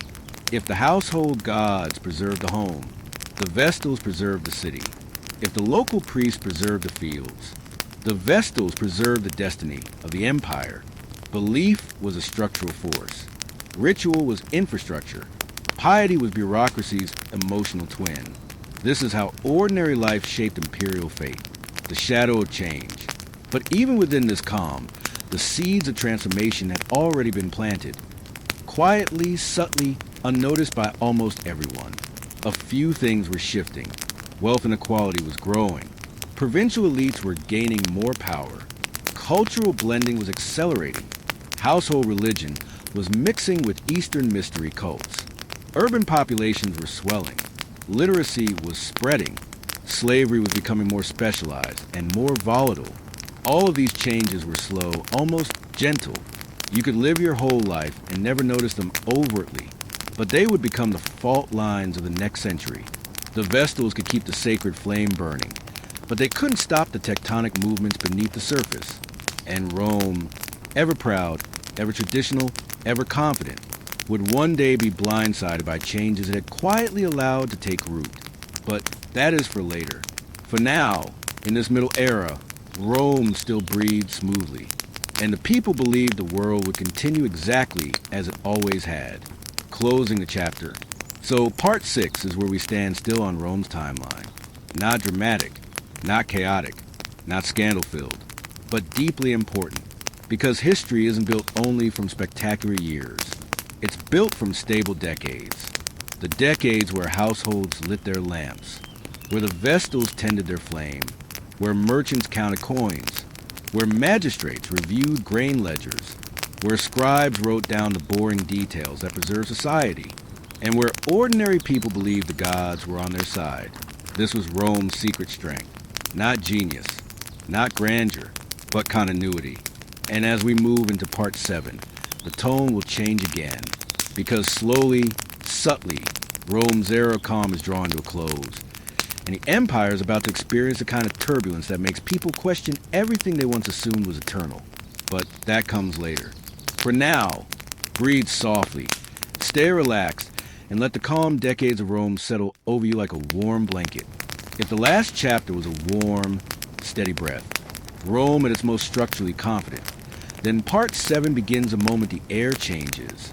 Not a storm yet, not even a breeze strong enough to rattle shutters. More like that subtle feeling in the bones that something is off, the kind of instinct animals have before an earthquake, or Romans have before a political crisis, which, to be fair, often happen without any warning at all. We left Rome in a state of equilibrium, rituals humming, bureaucrats bureaucrat-ng, the sacred flame burning in the house of the Vestals, and the empire purring like a contented lion that has eaten several unfortunate neighbors. But history never lets anything stay peaceful forever, especially not something as gloriously dramatic as the Roman Empire. So as we drift into part 7, imagine the camera pulling back just slightly, widening the frame, letting us see the faint shadows forming at the edges of Rome's stability.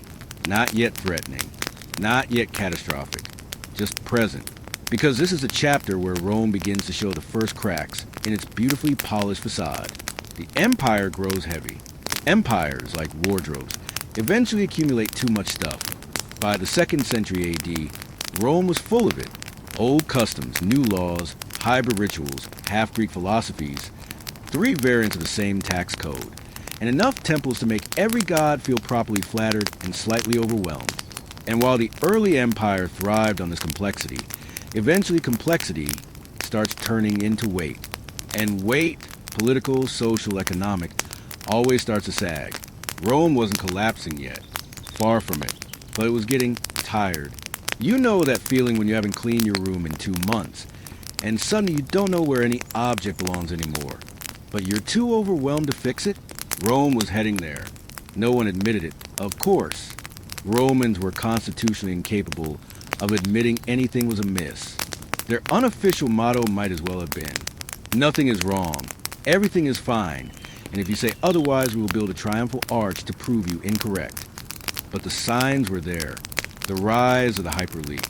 Remember how in part 6, we saw the importance of Rome's middle layer, the local magistrates, the scribes, the small-town administrators? Well, here comes the next shift. The wealthy got wealthier.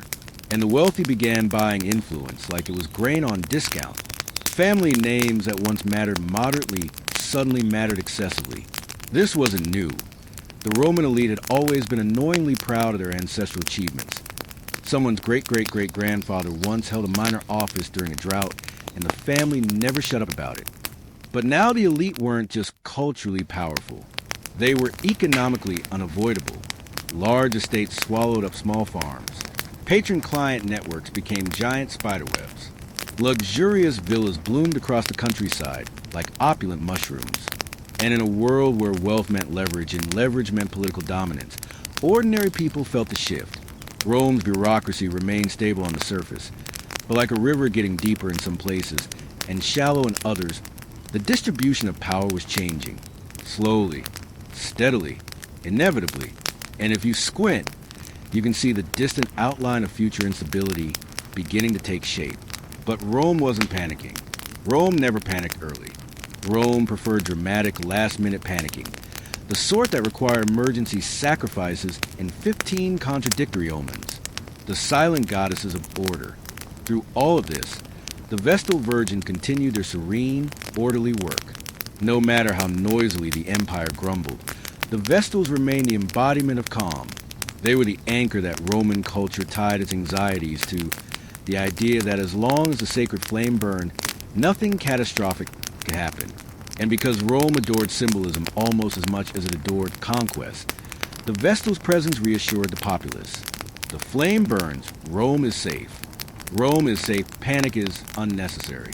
Panic is unnecessary. Continue paying taxes and participating in festivals. From an administrative standpoint, they were priceless. The Vestals didn't need to understand economics or geopolitics.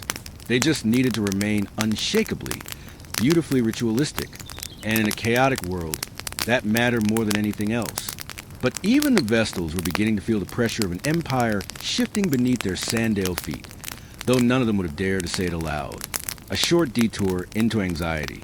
Let's pause here and talk about something Romans were exceptionally talented at, worrying about omens.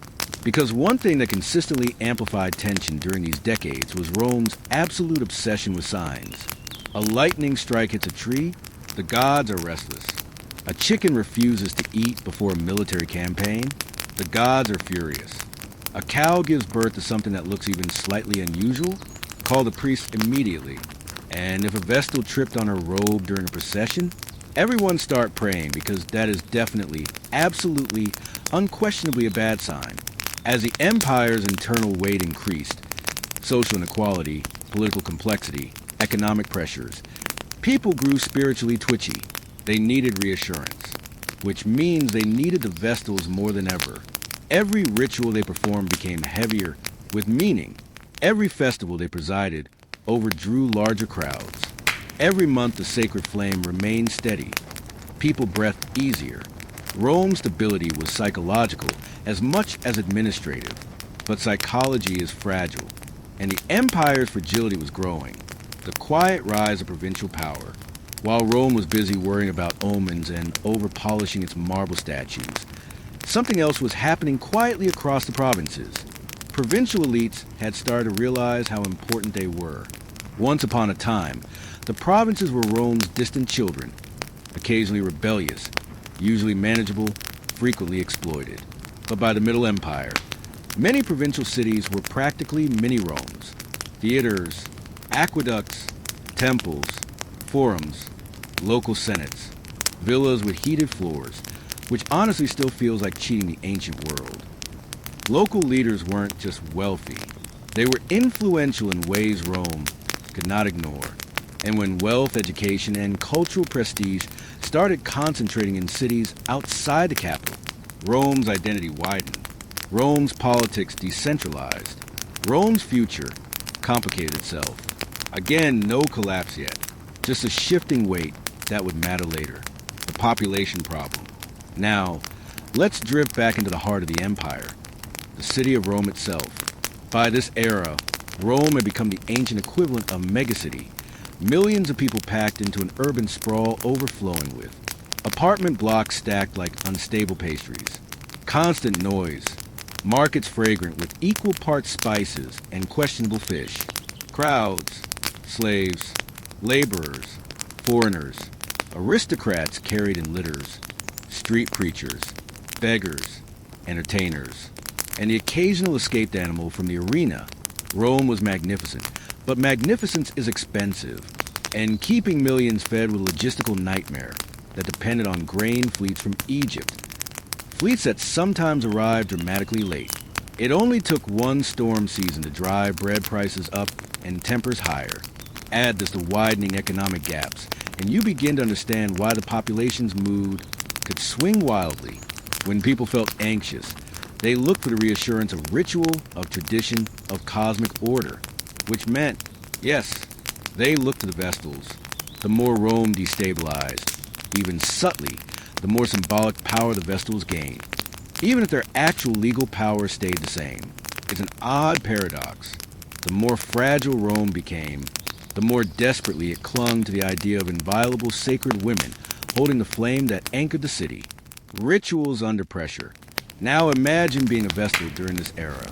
You wake up every morning knowing that thousands, no, hundreds of thousands of people trust you to literally hold the fate of the city in your hands. You perform each ritual with precision. You tend the flame. You offer prayers. You maintain discipline. But the crowds gathering at the temple are larger than they used to be. The streets feel different. There's tension in the air that ritual alone cannot dissolve. And then, because this is a Roman Empire, the whispers begin, not about any one Vestal, but about the institution. What if the gods are displeased? What if the rituals aren't enough anymore? What if the flame falters? What if the world is changing faster than tradition can keep up? When societies grow anxious, they become superstitious. And Rome was already world-class at superstition. The pressure on the Vestals subtly increased, a slow tightening, like someone gently pulling a drawstring. And this tension will matter later, because eventually, suspicion will turn into accusation. But not yet. For now, the world is only shifting, not breaking. A century on the edge. Historians sometimes call this period the century of beginnings, not because events exploded, but because the seeds of future crises were planted here.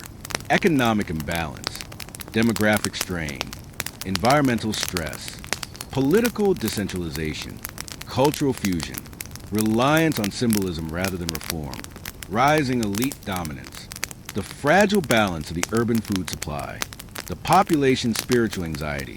Each one was manageable on its own. Together, they created a quiet, building pressure. Rome still looked invincible on the outside, but internally, the gears were grinding harder. In Part 7, the empire is still stable, still powerful, still brilliant, but the ground beneath it is no longer as sure. The rituals feel heavier. The crowds feel more anxious. The elites feel more ambitious. The provinces feel more confident, and the capital feels more crowded than ever. This is what the beginning of change looks like. Not a sudden explosion, but a slow accumulation of stresses no one sees until they're too large to ignore. Closing the chapter.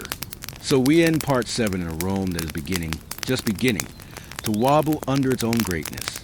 Not collapsing, not even close, but the tone has shifted. The equilibrium of Part 6 has been replaced by a quiet, growing unease. And in the middle of all of this stand the Vestals, still serene, still essential, still performing rituals believed to hold the cosmos in balance. But destiny is moving toward them, slowly, steadily, and soon their ancient, sacred calm will collide with the Empire's growing storm. That storm is what we will enter in Part 8. For now, breathe, relax, and let the slow tension of Rome's turning centuries settle softly around you. We slip now into a different Rome. Not broken, not chaotic, but doubtful. And doubt, for an empire that built itself on certainty, was far more dangerous than any invading army.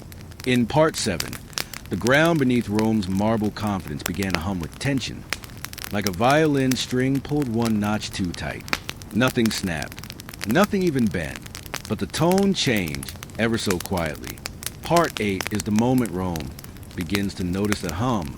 Not loudly, not directly. More like the subtle discomfort of a sandal rubbing slightly too hard against the ankle. Something you can ignore for a while, until it becomes impossible to pretend it isn't there. So let's drift back into the city, into the late evening glow, past the crowds thinning along the forum, past the murmuring senators heading home after accomplishing approximately nothing of substance, and back into the heart of sacred tradition, the world of the Vestal Virgins. Because in this chapter, the Empire's shifting anxieties will come to rest more heavily than ever on their white-veiled shoulders. The gods grow quiet. Romans adored signs, and omens, and prophetic dreams, and birds, for some reason, which they believed carried the opinions of the gods through their wing flaps.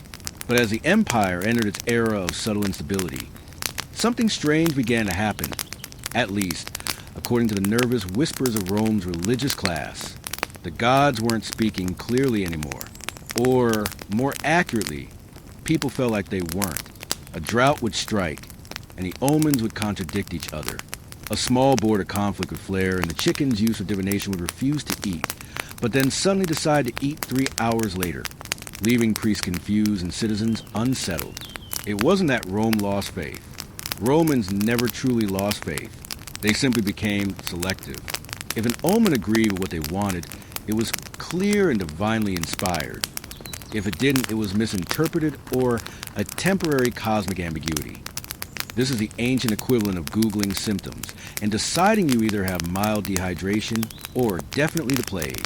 And in this fog of spiritual uncertainty, the one place that still felt reliable, the one ritual untouched by confusion, was the sacred flame of the Vestals.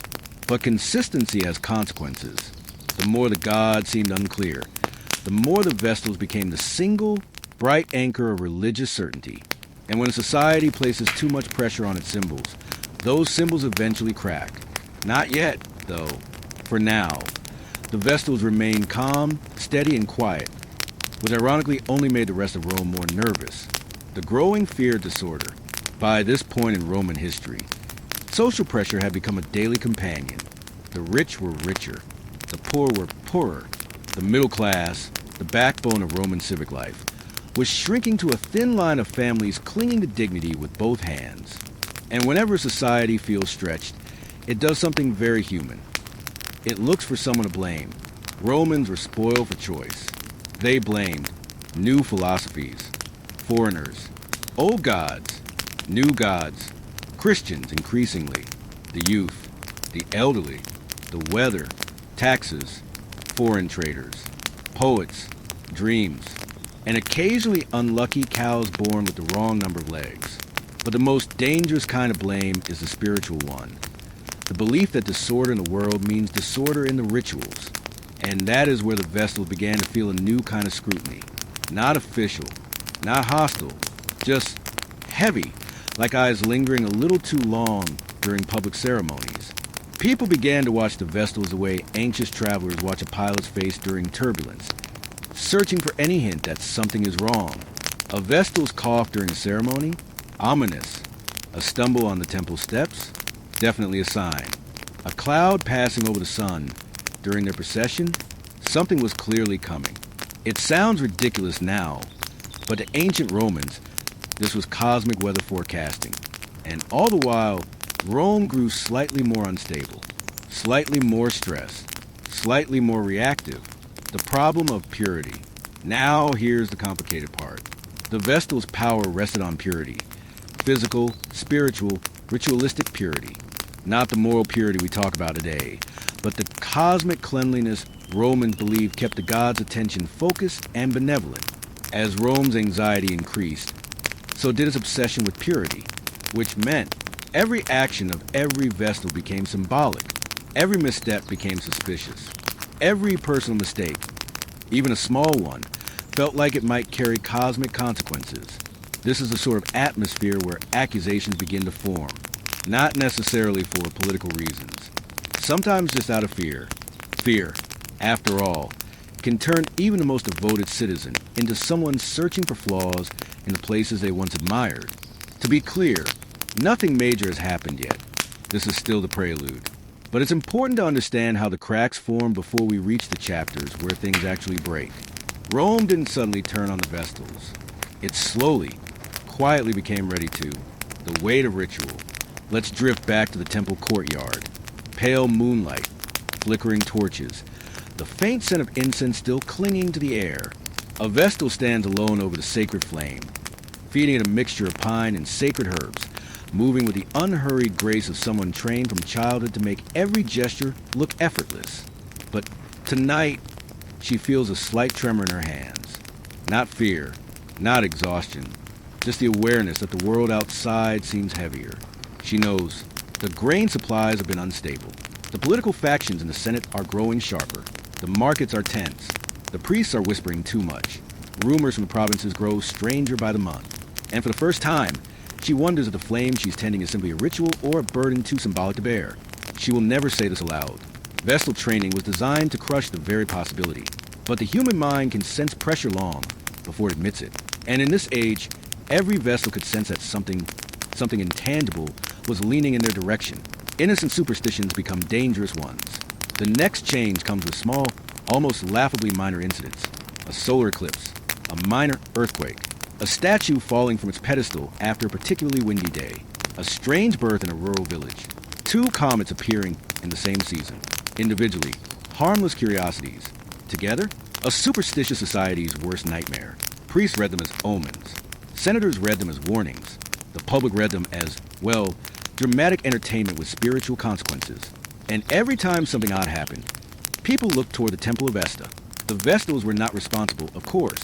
But when a civilization believes its cosmic stability depends on the purity and perfection of 6 highly symbolic women, any perceived flaw, any uncertainty, becomes an opportunity for fear. Rome didn't distrust the Vestals yet, but the seed of possibility had been planted. Fear creates questions. Questions create rumors. Rumors create doubt. And doubt, once established, is incredibly hard to extinguish. Even with a sacred flame, the return of old religions. One interesting phenomenon during this time was the quiet resurgence of older, more traditional Roman cults. When societies feel unstable, they often turn back to what feels ancient and familiar. Romans began reviving rituals that had not been fashionable in decades, even centuries. Forgotten holidays suddenly saw crowds again. Old temples reopened. Sacrifices increased. But with every revival of an old ritual came a subtle judgment of the current ones. People began wondering, had Rome drifted too far from its ancient purity? Had it welcomed too many foreign deities? Had it softened, weakened, diluted its cosmic identity? Once those questions surfaced, they didn't go away. And since the Vestals represented the oldest ritual institution in the city, their actions became the baseline by which all others were measured. When the old gods felt neglected, the Vestals bore the pressure of proving they weren't. And yet, these were human women living in a changing empire. No amount of training could erase the stress of feeling that millions relied on your unwavering perfection. Enter the political opportunists. Where there is fear, there are always people eager to capitalize on it. By this period, certain ambitious politicians had begun to realize something. Nothing stirred public emotion quite like a religious scandal. And if they couldn't find one, they might simply create one. Whispers of impropriety, speculations about ritual mistakes, claims that a Vestal hesitated or seemed distracted or handled a sacrifice incorrectly. All baseless, of course, but Rome was primed to hear them. Fear and politics make a powerful combination, especially in a city that thrived on gossip as much as it thrived on military triumphs. Even senators who privately dismissed these rumors didn't challenge them publicly. It was easier to let fear simmer than to risk looking indifferent to the gods. And so, without a single official accusation, the air around the Vestals grew colder. Not hostile, just watchful. The public's changing mood. By now, the people Rome felt poorer, more worried, more superstitious, angry at taxes, resentful of elites, exhausted from instability, spiritually anxious, hungry, literally, in some seasons. In short, they were looking for meaning where none existed.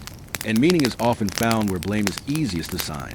When a society feels powerless, it looks for someone to represent the spiritual order believes is failing. The Vestals were a symbol of cosmic harmony. Cosmic harmony felt threatened. Therefore, eyes turned toward them, not angrily, not yet, but with a sense of fragile expectation. Please fix things. Please reassure us. Please be perfect. Please don't make mistakes. Please don't let the flame falter.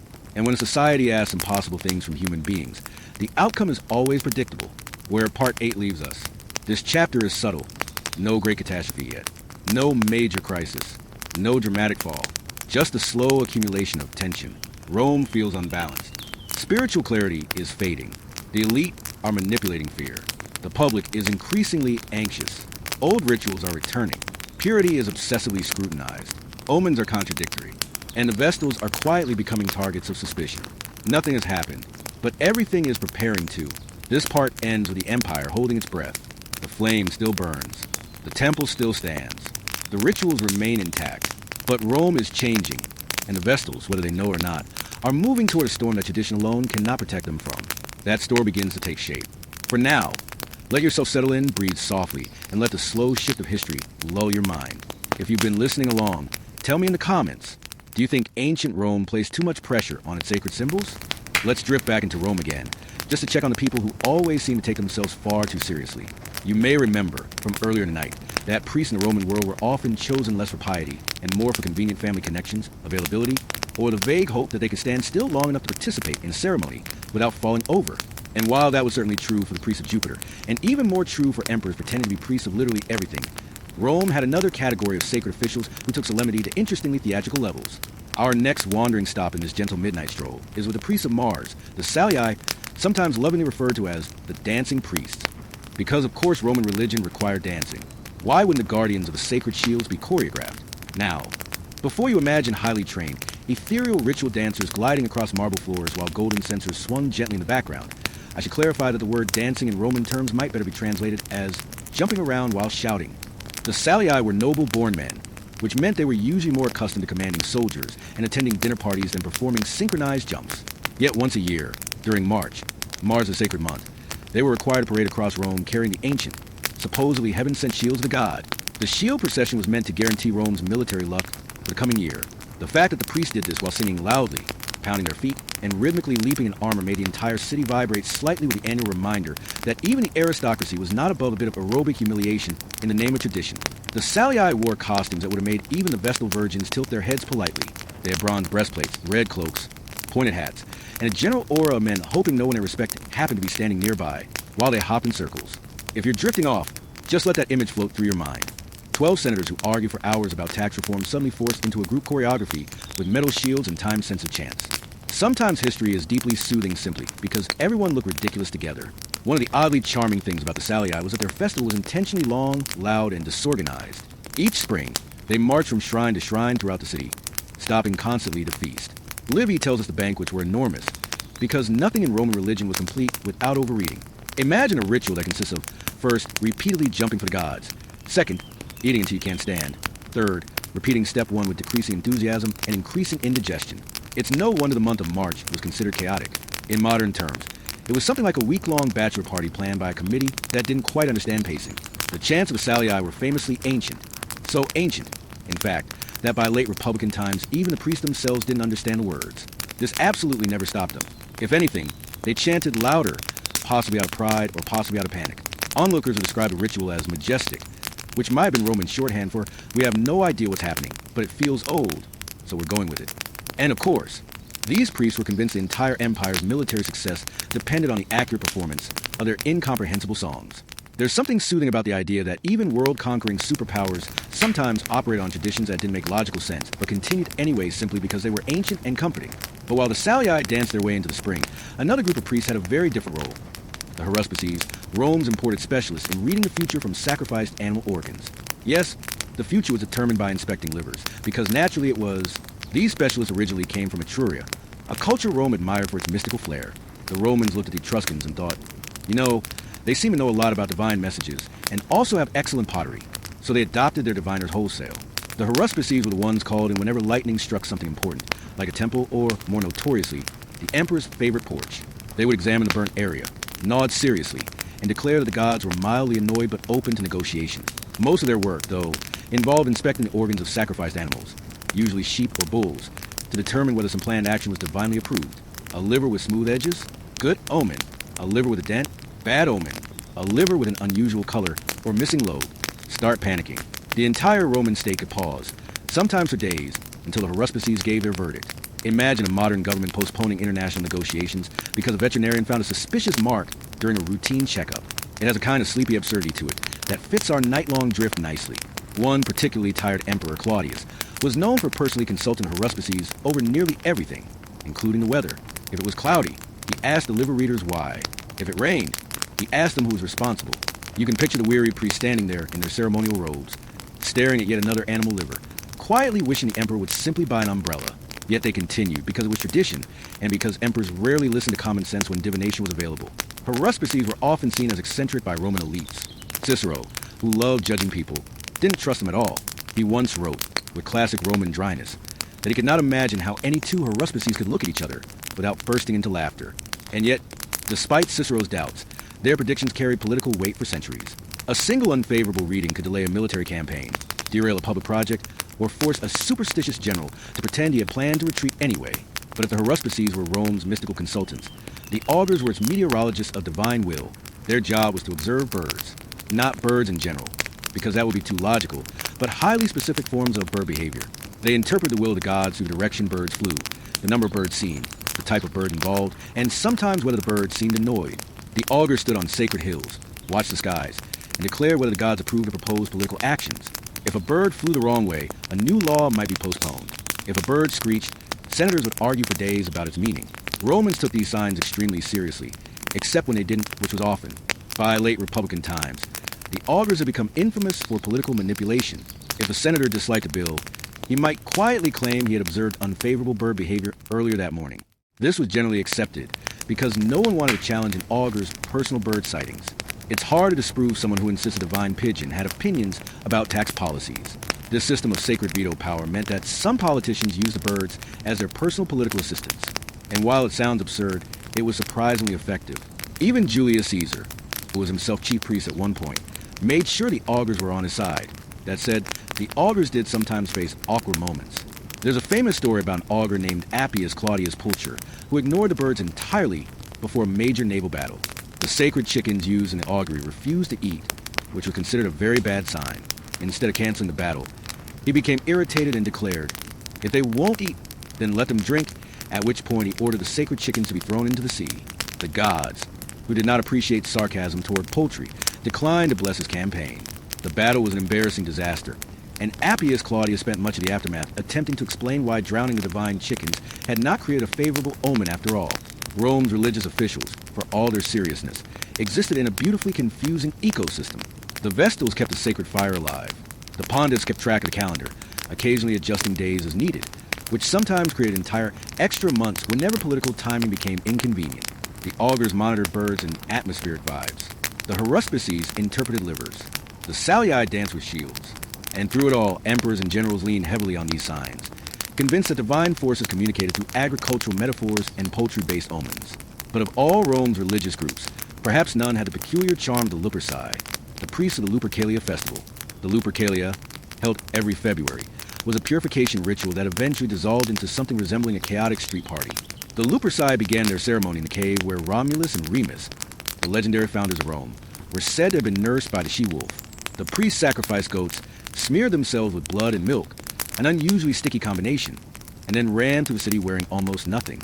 They carried strips of goat hide, lightly striking anyone they passed. Women, in particular, would line up voluntarily to be hit by the strips, believing it would improve fertility. There is something oddly wholesome about a ritual that consists of nearly naked priests sprinting through the city while being cheered on by hopeful spectators. Even Augustus, with his firm moral reforms, hesitated before interfering with the Lupercalia. It was simply too beloved, too bizarre, and too deeply rooted in Roman identity. The festival continued well into the late Empire, until Christian authorities finally declared that priests running through the streets clad in goat skins while slapping people was perhaps not the most dignified way to open the calendar year. But for centuries, it brought Romans joy, messy, loud, undignified joy, and sometimes joy is its own kind of sacred. And woven through all of these rituals, from the Vestals to the augurs to dancing Salii, was one simple truth. Rome believed the gods were always watching, always listening, and always slightly temperamental. Religion wasn't separate from daily life. It was a pulse that ran beneath it, shaping decisions from marriages to wars doing exactly to harvest grain. If the gods sneezed, Rome brought tissues, or at least sacrificed another bull. As we drift into the softer edges of the evening, it's comforting in a way to imagine these ancient rituals echoing through marble streets.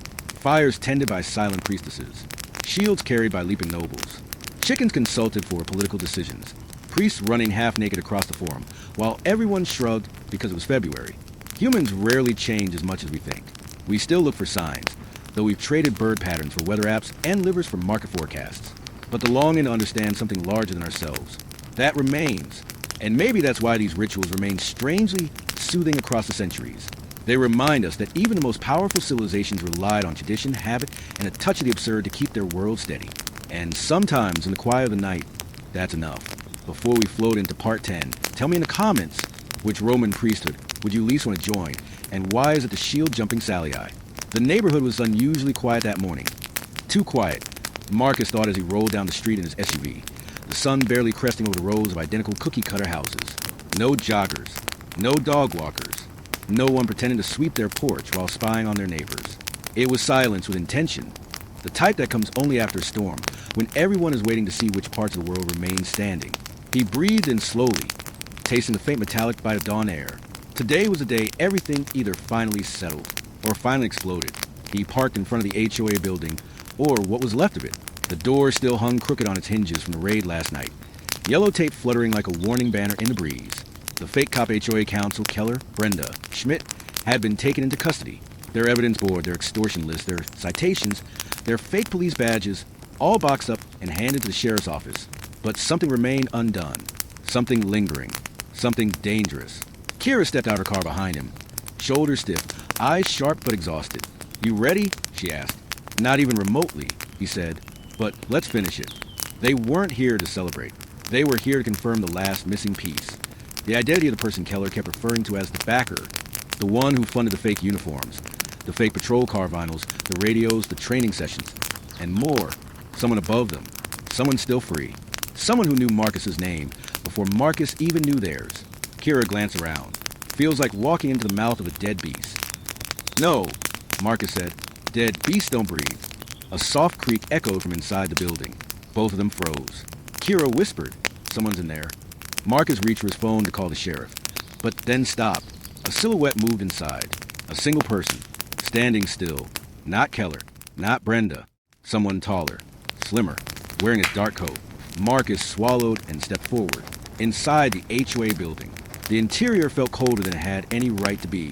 Fluorescent lights flickered half-heartedly, illuminating overturned chairs, stacks of confiscated binders, and scattered paperwork that Keller's crew never got around to hiding. The figure stood near the shattered window, hands calmly in their pockets. "Morning," the person said, voice smooth, articulate controlled. "You're earlier than I expected." Marcus felt every alarm bell in his mind go off at once. "Who are you?" he asked. "Someone who made a mistake," the stranger said. "A very expensive one." Kira stepped beside Marcus. "You're the backer." The stranger smiled faintly. That's the word Keller liked to use. He was dramatic, but yes, I funded their activities. "Why?" Marcus asked. "Why a fake police HOA? Why the intimidation? Why all this insanity?" The stranger looked around the ruined office like it was a disappointing art installation. "Control," they said simply. "Communities like this become unpredictable without oversight. People violate rules. They build unapproved sheds. They park in the wrong places. They challenge authority. You build an entire mini-dictatorship to stop someone from painting their fence the wrong shade of brown?" Kira snapped. "That's oversimplified," the stranger said calmly, "but not entirely wrong." Marcus took a step forward. "Your people threatened families, scared elderly residents, harassed kids. You impersonated law enforcement. People could have died." The stranger sighed as if the conversation bored them.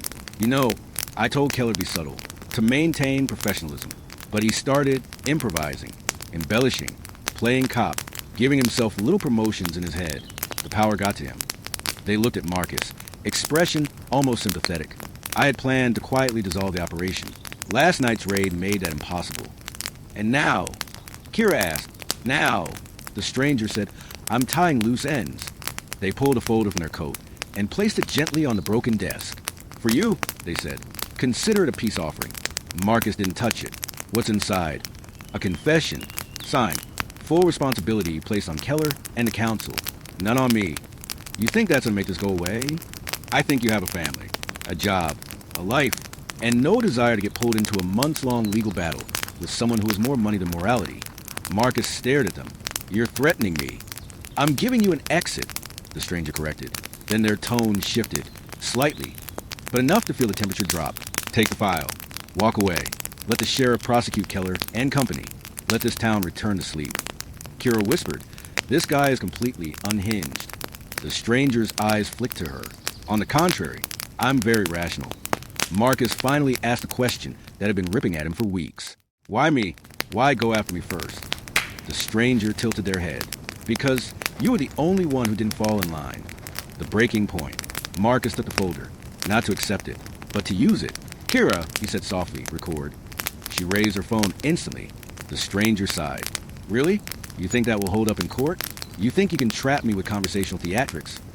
Marcus opened a folder and lifted the first page. It wasn't a confession. It was a photo. His house. Taken last night. Lights off. His daughter's bike visible in the driveway. The stranger's message was clear. "I can get close. Very close." Kira stepped forward. "Is that supposed to scare us?" "It's supposed to motivate you," the stranger said. Marcus clenched the folder hard enough to bend it. "You went near my family?" "I checked on them," the stranger said. "Ensured they were safe. I protect communities, remember?" That was it. The line. The thing that snapped something primal inside Marcus. He reached for his phone, not to call the sheriff now, but to play the recording from last night. The one Keller accidentally revealed. The one mentioning the backer's real identity. But the stranger was faster. A metallic click echoed. Not a gun. A remote key. Behind them, outside the building, Marcus heard an engine start. A vehicle. His stomach dropped. Not a car he recognized. The stranger stepped back toward the broken window. "This operation is finished," they said. "It's time for you to decide if you're finished too." Then they stepped out the window frame and walked toward the black SUV idling in the parking lot. Kira whispered, "Marcus, do we follow?" Marcus looked at her. "No," he said. "We ended." The chase, that wasn't chase. They ran outside just as the SUV began rolling backward, smooth and controlled, like whoever was driving had done this 1,000 times. Marcus pulled out his phone and hit speed dial for Sheriff Donnelly. "Sheriff, the backer is here, driving a black." "I know." Donnelly cut him off. His voice was tight. "Stand down, Marcus. We're already tailing them. Do not approach." Marcus froze. You knew? Marcus demanded. We suspected, Donnelly said, but we didn't have enough to move. We do now. Just stand back. Let's handle this. We have units on all exits. The SUV rolled toward the street. Then, in a movement too smooth to be coincidence, 3 police cruisers swung into view and boxed it in. Kira exhaled a shaky breath. Finally, Marcus watched as armed deputies approach the vehicle. But the longer he watched, the heavier his gut sank. Something was wrong. The deputies weren't raising their guns. They weren't shouting commands. They weren't treating the driver as dangerous. Donnelly's voice came again. Marcus, it's going to be complicated. And then Marcus understood. The backer stepped calmly out of the SUV, greeted the sheriff with a handshake, and the uniformed deputies didn't flinch. Kira blinked. No way. Donnelly isn't on it. Not on it. Marcus said quietly. Then what? He works for them. The realization hit like a falling tree. The backer wasn't just rich. They were politically insulated, connected, protected. Maybe a donor, maybe a relative, maybe someone whose name carried weight in county offices. But whatever the specifics, one truth was unavoidable. The law would not touch them. Not today. Not easily. Sheriff Donnelly turned and looked straight at Marcus. His expression was painfully apologetic, the look of a man whose hands were tied by forces he could not fight. Kira whispered, "So what now? We spent all this time, all this danger, all this chaos. For what?" Marcus didn't answer. Not yet, because the stranger, the backer, was walking toward him again, hands still politely in their coat pockets. The final conversation. "You see," the backer said softly, "there are levels to authority. Some you can challenge, some you can't." Marcus stared at them. "This isn't over." "Oh, but it is," the backer said. Then, politely, as if offering a handshake, they held out a new business card. "Should you ever wish to discuss community oversight again," they said, "you know where to find me." Marcus didn't take the card. "I'm going to expose you," he said. "Whatever it takes." "I'm counting on it," the backer said. "People like you keep the system honest." Then, with total calm, they turned and walked back to the sheriff. The SUV door opened. They stepped inside, and they were gone. Aftermath. Hours later, Marcus sat on his porch, head in his hands, the quiet hum of late afternoon settling around him. Kira joined him, 2 cups of coffee in hand. "So," she said, "we lost." Marcus shook his head. "No, we won the battle." "And lost the war?" "Maybe," he admitted. "But wars aren't won quickly. You're planning something." "I'm planning everything." Kira smirked. "Good. I'm in." Marcus finally looked toward his home, toward the warm glow of his living room, toward the life he almost lost to fake cop HOA turned mini-regime backed by someone with real power. And he made a quiet promise. This wasn't the end. This was only the beginning of a bigger fight, one he would win. Sparkle's closing lines and remarks. As the sun set on the once peaceful neighborhood, Marcus stood on the edge of a truth most residents would never fully understand. A truth about control, power, and the illusion of safety. The HOA council had fallen, but the architect of chaos walked freely, protected by deeper structures Marcus now saw with unsettling clarity. But Marcus had changed too. He wasn't afraid anymore. Not intimidated. Not confused. He was awake. And sometimes waking up is the most dangerous thing of all.